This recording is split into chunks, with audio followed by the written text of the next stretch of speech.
Welcome to Ozarks Live. We start the week once again. Well, it's Monday. It started the work week. The work week, And yes. Kim is back with me one more time. I know. This is my last day. Joy's back tomorrow, isn't she? It's your last day?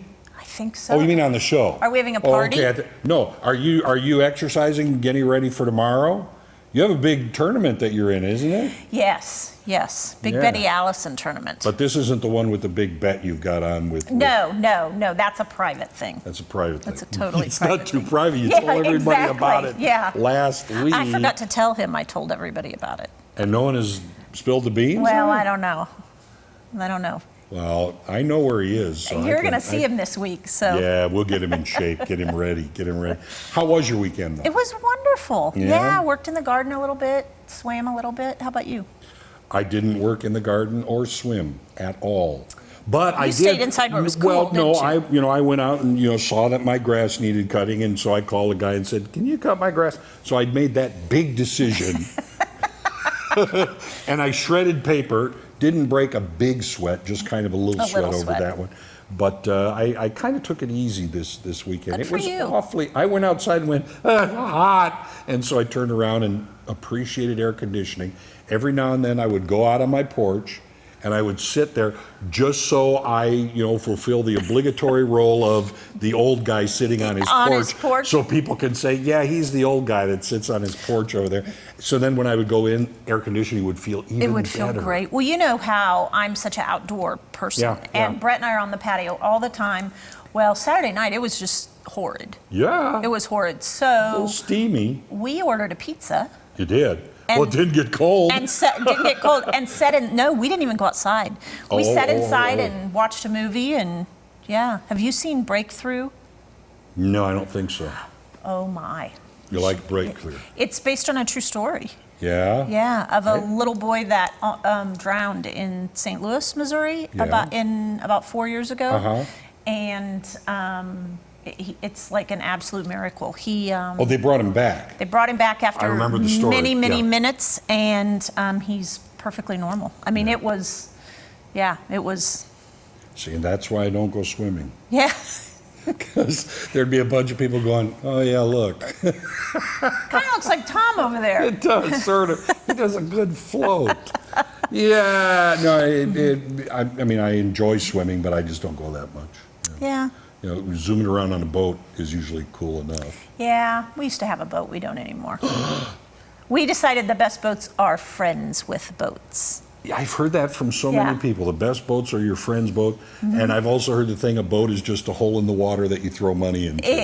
Because every time you go out on the boat, something breaks. Yeah. So it's better off to just have friends that invite you on their boats. For some reason, I pictured you as one of the jet ski kind of people. We did not ever have a jet ski. No. We used to wakeboard a lot in our younger days. Before we were afraid of busting a hip, we used to wakeboard a lot. Yeah, you get to that certain age group and you go, probably not. Yeah, no more. Wakeboarding, though, that involves somebody having a boat. Hey, I wanted to call attention to the flower. You like this flower? They're beautiful. Pretty? From Linda's Flowers. They do such a great job. They always bring us something pretty, and we've got pinks and lavenders and greens and whites, the baby breath in there. And the vase doesn't show up, I don't know, but here, that vase is like bright and beautiful. Yeah. It's a gorgeous arrangement. It kind of reflects different colors that are around it. Yeah. But that's very pretty, so thanks to Linda's Flowers for that. All right, now, we have a great show in store for you today, including a week it's kind of dedicated to making your smile perfect. But before we get to all that, here's what's on the radar. Now, we all know recycling is good for everyone, right? Yes. Yeah, we also know it can be difficult at times. It can cost us time, money, and energy. Well, here's something new that really makes it all easy. It's a new type of package you can just toss out in the backyard. Yeah, the BioPack is a simple egg carton made from paper pulp, flour, starch, and legume seeds. Legume. That's a fun word to say. It is. And after you use it, just plant it in the backyard, water it, and the seeds will sprout. Now, not only does it make soil healthier, but it can also boost the amount of carbon stored in soil, which is an important, tool in fighting climate change. Plus, you might have a nice little crop of peas or kidney beans, lima beans, side dishes. That's what legumes are. Now, when you think about it, if this develops into other types of packaging and wrapping things, one day being a litter bug might be a good thing. You just throw it out. Something will grow. Yeah, that's what they're starting to do now, more and more. All cool. Right. That's interesting. It is. Yeah. And see, you could be a different kind of gardener. You eat eggs and then you go plant something. A lot of gardeners have the whole compost bin kind of thing. Yeah, I'm not patient enough for that, I don't think. You don't need to, it's right there. I know. Just plant it and water it. All right, here's another one. And this one is not for the squeamish, so turn away if you don't like things that are ooky, all right? You ready? Ooky, right. That's a good word. This guy here, by the name of Chris Prater in Kentucky, works outdoors for an electric company, and he uses repellent every day because of the high tick population. Wise decision.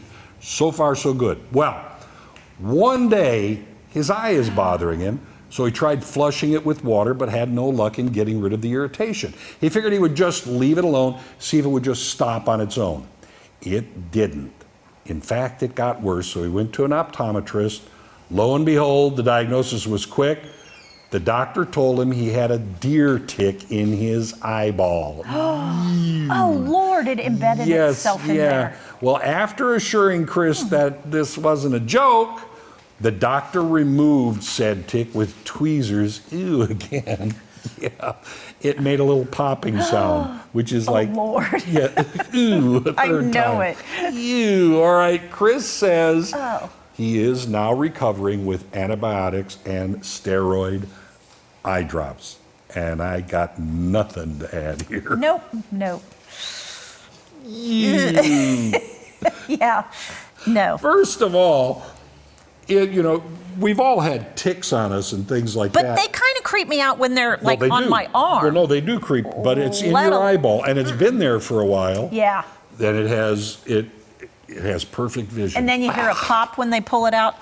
No, thank you. Oh, did you know that Missouri is the corncob pipe capital of the world? It is. More specifically, Washington, Missouri holds that designation thanks to the Missouri Meerschaum Company. The world's oldest and largest manufacturer of corncob pipes began the tradition about 5 years after the Civil War. In 1869, a man by the name of Henry Tibby first began production based on a pipe whittled by a local farmer, or so the legend goes. Henry turned a few out on his lathe and sold them in his woodworking shop. They were such a big hit that Henry switched from full-time woodworker to pipe maker and began producing corncob pipes. Now, although the pipes are not officially Meerschaum because those are made from a Turkish clay used to make high-grade pipes, Tibby liked his light porous pipes and their cool smoke. He likened them, to the more expensive pipes. So he called it the Missouri Meerschaum. Other pipe makers developed in Franklin County so that by 1925, there were about a dozen of them, which made that area the corncob pipe center of the universe. However, Missouri Meerschaum remains the original and lone survivor to this day. Pretty cool, isn't it? Well, most bottles of Missouri moonshine have a little corncob pipe. And they're probably made by Missouri because they make everything from the little ones, the souvenir type things, all the way to bigger ones. Even if you remember pictures of General Douglas MacArthur, he always had that corncob. That was the last picture that you saw there. All right? Yeah. Fun fact. All right, here's another one. Who is big and brown and fights wildfires? Our favorite bear, Smokey. He's up next, so don't go away. Ozarks Live is just getting started. There you see him right there.